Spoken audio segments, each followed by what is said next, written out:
Hello defence aspirants, कैसे हो आप लोग। मैंने कहा था ना आप लोगों के लिए डॉक्यूमेंट की वीडियोस में ज़रूर लेके आऊँगा। आपके एएफएसपी से रिलेटेड जो डॉक्यूमेंट्स होते हैं, जो आपको नेसेसरी होते हैं उन 5 डे प्रोसीजर में लेके जाने के लिए, वो सारे हैं।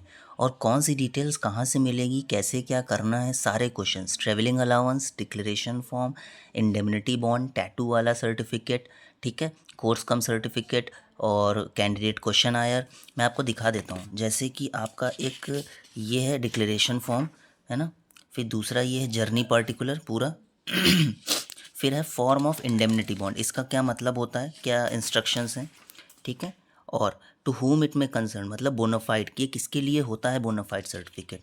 कोर्स कम परसेंटेज सर्टिफिकेट पीजी के लिए भी। फिर आता है कैंडिडेट क्वेश्चन आयर। अब कैंडिडेट क्वेश्चन आयर में कैसे फिल करना है, क्या चीज़ें ध्यान में रखनी है। फिर इसके बाद आता है सेल्फ क्या है, हाँ, टैटू के लिए एक है, टैटू के लिए सेकंड वाला भी है और एक ये वाला भी है। 3 टैटू के लिए है अपेंडिक्स डी में। फिर आता है कि details of gadget officers. Guys, कुछ ऐसे डॉक्यूमेंट्स होते हैं जिनका अगर आपके पास कोई भी सर्टिफिकेशन नहीं होता है तो उसकी वजह से आपको तुरंत बिना टेस्ट दिए ही डॉक्यूमेंट आउट किया जा सकता है। ऐसा ना हो, इसलिए ये वीडियो ज़रूर ध्यान से देखना, ठीक है ना।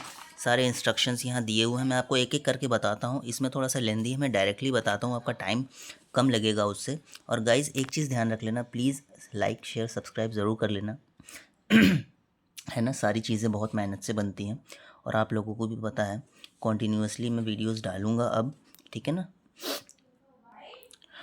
चलो गाइज, स्टार्ट करते हैं डिक्लेरेशन फॉर्म से। क्या क्या चीज़ें होती हैं बहुत जल्दी जल्दी कवर करते हैं। गाइज देखो, CH नंबर जो होता है ना, वो चेस्ट नंबर होता है। PH का मतलब होता है फेज़, मतलब फेज़ 1।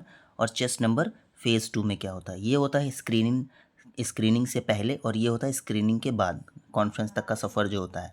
UPSC नंबर और FCAT नंबर, ठीक है ना। आपको एक कॉल अप लेटर पे आपको मिल जाएगा, वहीं पे ये लिखा होगा नंबर, आपको लिखना होगा। बैच नंबर क्या होगा, ठीक है ना। बैच नंबर भी आपको AFSB जाके ही पता चलेगा, है ना। और चेस्ट नंबर भी वहीं जाके पता चलेगा, तो उसको लीव ब्लैंक कर देना। डेट ऑफ बर्थ आपको पता होगा, आपका नाम ब्लॉक लेटर में जो कि 10th पास सर्टिफिकेट में होगा। क्वालिफाइंग एग्ज़ाम, क्या पढ़ा है आपने, ग्रेजुएशन किया है, पोस्ट ग्रेजुएशन किया है ना। अपीयरिंग मतलब अभी अब करोगे आप, या अपीयर हो चुके हो या पास कर चुके हो, ठीक है। फिर आता है टोटल परसेंटेज, कितने थे आपके जो सबसे लास्ट एग्ज़ाम आपने पास किया है। फिर आता है करंट बैकलॉग कोई है कि नहीं, मतलब करंट में कोई ऐसा एग्ज़ाम है जो आप फेल कर चुके हो, फिर से दिया है या बैक पेपर दिया है ऐसे कुछ करके, तो यस या नो में, है ना। Are you habitual wear of glasses, इसमें यस होगा तो यस, नो होगा तो नो। बॉडी टैटू के बारे में जो चीज़ें दी हुई हैं उसमें यस करके आपको बताना है, ठीक है ना। सैनिक स्कूल में अगर आप पढ़े हो, और इसमें क्या लिखा हुआ देखिए कि write name of school if studies else NA लिख देना, ठीक है।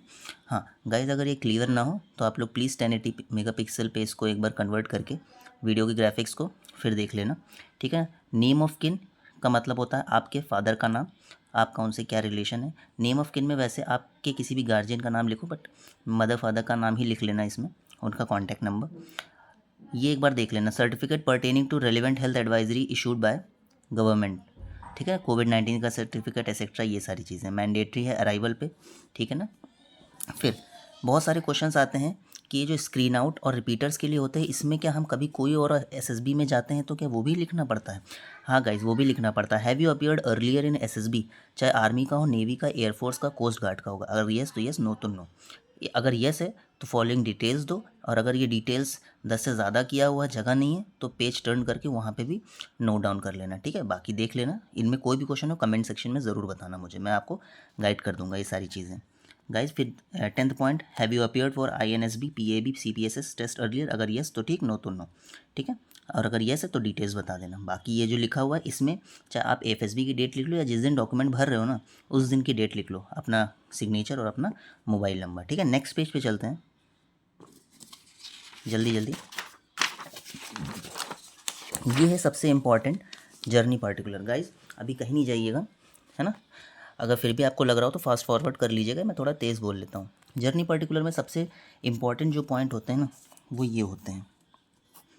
ये इसमें क्या होता है कि इनकी हार्ड कॉपी दिए बिना आपको टीए नहीं मिलेगा, ठीक है ना, आपको टीए नहीं मिलेगा। और कैसे क्या होता है, लिखा है कि please attach the hard copy of the following document.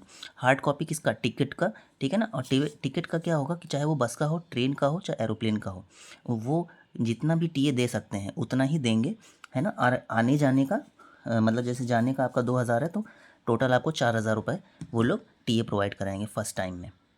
उसके लिए आपको क्या लाना पड़ेगा, कैंसल चेक या फोटोकॉपी आपको लाना पड़ेगा पासबुक के पहले पेज का।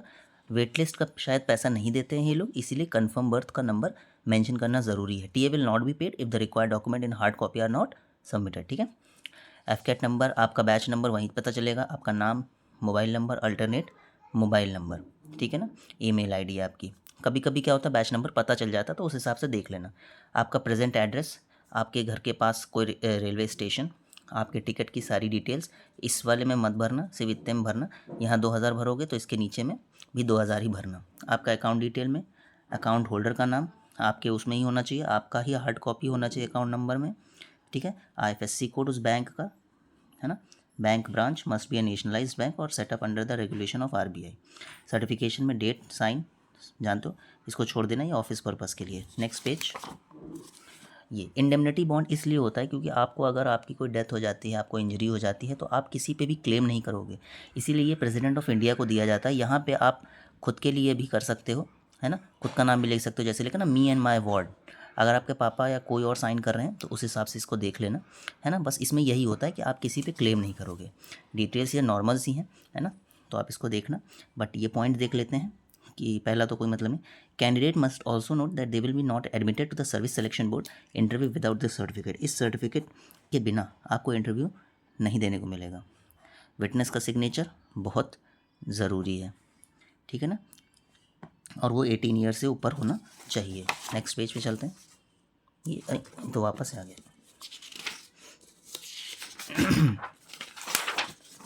हाँ गाइज, ये एक सबसे इंपॉर्टेंट पॉइंट है। टू हुम इट में कंसर्न मतलब बोनाफाइड कन्वर्जन सर्टिफिकेट होता है, सिर्फ उन कैंडिडेट्स के लिए होता है जो अपीयर कर रहे हैं फाइनल सेमेस्टर में, है ना।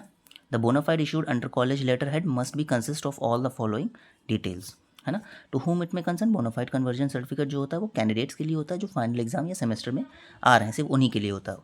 क्योंकि लिखा है ना, this is to certified that आपका नाम बोनाफाइड है इस कॉलेज इंस्टीट्यूट के, है ना, वो इसमें सेमेस्टर में है, कोई बैकलॉग है या नहीं है, वो उसका रिजल्ट इस दिन डिक्लेयर होगा। सबसे इंपॉर्टेंट इसमें क्या होता है मालूम है, कन्वर्जन फार्मूला जो आपको यहाँ नोट डाउन करना होता है, और जिस डेट में ये कॉलेज आपका साइन करेगा, क्योंकि एफिक्स करना होता है कॉलेज की, यहाँ पे एक स्टैंप लगता है, वो प्रिंसिपल का सिग्नेचर होना चाहिए, ठीक है ना। तो ये कॉलेज का यहाँ पे स्टैंप होगा, यहाँ पे साइन होगा प्रिंसिपल का। बाकी यहाँ पे एक चीज़ इंपॉर्टेंट है, ये देखो कि date of declaration of result किस दिन डिक्लेयर होगा, इसका डेट ऑफ डिक्लेरेशन और completion of examination clearly mention होना चाहिए। Last date of submission provide कराना चाहिए ऑफिशियल नोटिफिकेशन में। और candidate carrying this certificate without clear mention of the date of declaration of result will be routed back without testing. सबसे important है, इसको देख लेना आप लोग, कोई भी क्वेश्चन हो ज़रूर लिखना। बाकी ये कन्वर्जन फार्मूला को लेके है, ठीक है ना, क्लियरली मेंशन होना चाहिए कन्वर्जन फार्मूला। गाइज दूसरा है कोर्स कम परसेंटेज सर्टिफिकेट, ये सबमिटेड होता है एफएसबी में। इस पर डिटेल्स होती हैं, सीजीपी अगर है और परसेंटेज अगर है आपका, है ना, तो आपको उस हिसाब से लिखना होगा। हर एक सेमेस्टर का पीजी के लिए भी होगा, वही नीचे साइन डेट, है ना, और वही चेस्ट नंबर, और वो तो आपको चेस्ट नंबर वहीं मिलेगा क्योंकि वहीं पे डिसाइड होता है चेस्ट नंबर क्या होता है। गाइस इंपॉर्टेंट एक आ जाता है कि कैंडिडेट क्वेश्चन आयर क्या होता है। इसमें गाइस देखो होता क्या है कि कभी कभी इंटरव्यूअर यहीं से आपकी डिटेल्स पूछते हैं। पर्सनल डिटेल आपका क्या है ना, तो ये 5 एसबी से रिलेटेड होता है, जिस एफएसबी पे होगा आपको वहाँ का मिल जाएगा, ठीक है ना। आपकी एंट्री डिटेल्स किस एंट्री पे है, एफकेट से आए हो, कहाँ से आए हो, कैसे आए हो, ठीक है। आपका रेसिडेंस क्या है ना, education 10 12 graduation, post graduation, NCC experience है तो ठीक है, पेरेंट्स की इनकी डिटेल्स। इसमें कोई भी क्वेश्चन हो गाइस कमेंट सेक्शन में you can you all are free to ask any question guys. Please like और सब्सक्राइब कर देना यार प्लीज़, है ना। लास्ट में ये भी बेसिक सही है, आप देख लेना। बाकी डेट आपका साइन, ठीक है। चलो नेक्स्ट क्वेश्चन देखते हैं, सॉरी क्वेश्चन, यहाँ पे क्वेश्चन है ना, ट्यूशन पढ़ाता हूँ ना तो थोड़ा ट्यूशन भी पढ़ाता हूँ, जॉब भी करता हूँ, सब कुछ तो करना पड़ता है। गाइज़ ये है आपका टैटू वाला अपेंडिक्स ए, देखो आप देखोगे यहाँ पे, है ना, इसको पढ़ लेना क्योंकि ये टैटू का है है ना गाइस। और ये अपेंडिक्स बी टैटू के लिए डिटेल्स है, फ़ोटो वोटो यहाँ पे लगाना होता है टैटू का। अपेंडिक्स डी, पेरेंट्स के भी सिग्नेचर होते हैं इसके अंदर। और last but not the least, the details of gazette officer in block letter. Guys gazette officer होते क्या हैं एक्चुअली, है ना, इसके लिए डिटेल्स हम आपको दिखाते हैं। गैजेट ऑफिसर का पीछे लिखा हुआ है यहाँ पे, ये देखिए कि डिटेल्स ऑफ गैजेट ऑफिसर या ट्रस्टवर्दी वर्जन वो कौन से होते हैं। गैजेट ऑफिसर वो होते हैं, है ना, those who are working in central state government, जो गैजेट की रैंक होल्ड करते हैं, ठीक है। और ट्रस्टवर्दी पर्सन कौन होते हैं, मेंबर ऑफ पार्लियामेंट या स्टेट लेजिस्लेटर, आपके प्रिंसिपल, हेडमास्टर कॉलेज के स्कूल के, development officer, post master, panchayat या persons holding a trust in local bodies या इंस्टीट्यूशंस ऑफ पब्लिक, ठीक है ना। और बाकी सारी ये गाइज सारी डिटेल्स हैं, जैसे फिलिंग जर्नी पर्टिकुलर में क्या फिल करना है, कॉल अप लेटर से लेके मैंने आपको सारी चीज़ें बता दी हैं, तो आपको इसमें पढ़ के ऐसे टाइम ज़्यादा नहीं वेस्ट करना है।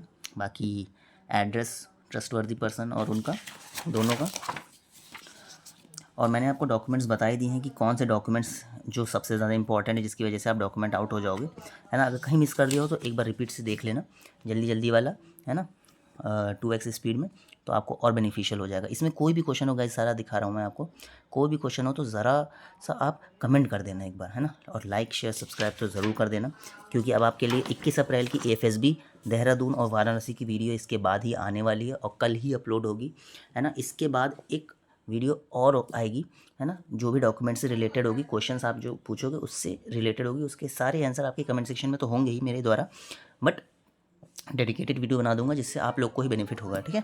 चलो ठीक है, कोई क्वेश्चन हो, कोई कुछ क्वेरी हो तो ज़रूर बताना। ओके गाइज, जय हिंद, जय भारत।